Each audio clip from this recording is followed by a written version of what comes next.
Reverend Borja, kasi sinasabi niyo nga kanina yung talagang kagustuhan niyo lang ay makabahagi kayo ng magagandang balita sa mga tao.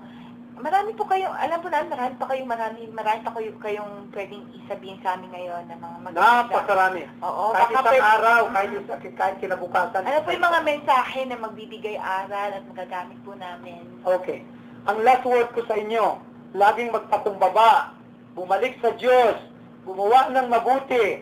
Kung ikaw ay Katoliko, isurrender mo ang buhay mo sa Diyos, sa Katoliko. Kung ano man ang religion mo, hindi mo kailangan baguhin.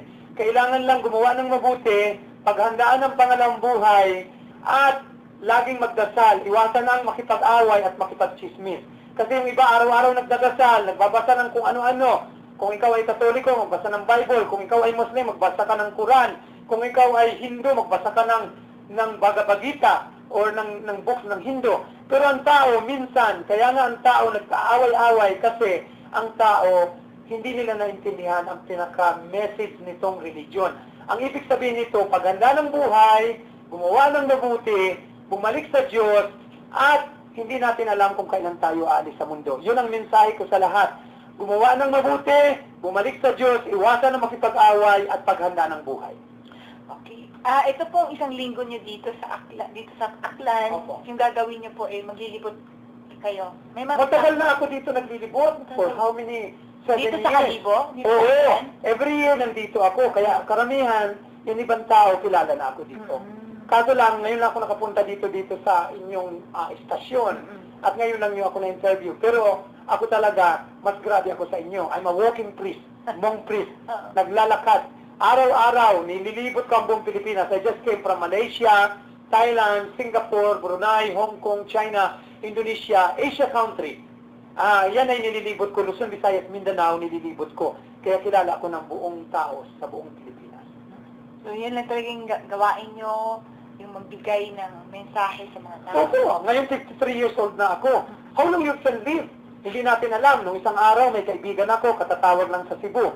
Natulog lang, pagkatapos hindi na nagising, namatay na. Hindi natin alam kung kailan tayo, hindi ako nananakot, pero ito ang katotohanan. Hindi natin alam kung kailan tayo aalis. Tingnan mo si Cory, si Marcos, Michael Jackson, Fernando Poe Jr. Dato kayo, mayaman, pero hindi man lang nadugtungan ng buhay.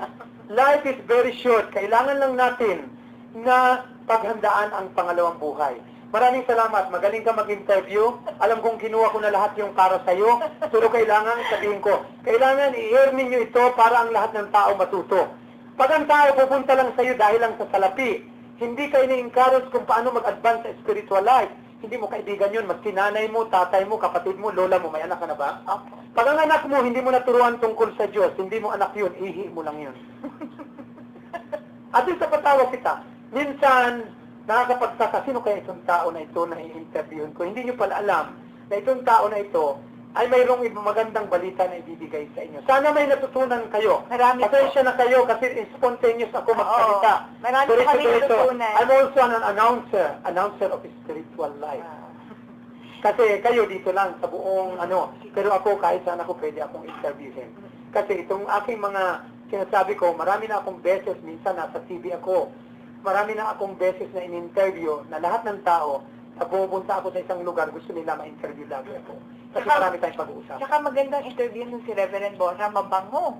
Siyempre, unang-una, pag makijus kang tao, mabango ka. At saka malinis ka. Oo. Unang-una, kaya nga tayo naging Pilipino kasi ang hygiene natin mabuti. Oo. Hindi yung naging Pilipino ka kaya minsan nga, di ba, nagpalaganap ang ating gobyerno na bigyan ng panlagay sa kilikili yung mga tao kasi mabaho ang kilikili. Unang-una, cleanliness is next to godliness. Pag malinis ka, malinis yung utak mo, malinis ang puso mo, malinis ang kalooban mo, nandun yung Diyos sa'yo. Maraming salamat po, Reverend Carlos Borja, at good luck po sa inyo pong mga gawain sa itong food distribution program. Meron Yes. Sabi ng aming pinakamataas, walang magugutom sa ilang milya. Kasi ang tao, kailangan tayo maging mabait, maging matulungin. Hindi ang pagtulong sa kapwa na hindi ka humihingi ng kapalit, mas maraming blessing ang darating sa buhay mo. Huwag maging gahaman. Kasi darating ang panahon, lahat yan ay iiwanan natin sa mundo. So, maraming salamat. Mabuti salamat kay Reverend Carlos Borja. International Pure Bhakti Yoga Society of the Philippines. Ibang ko sa Super Radio, may lagay ibang manaming balita para katos.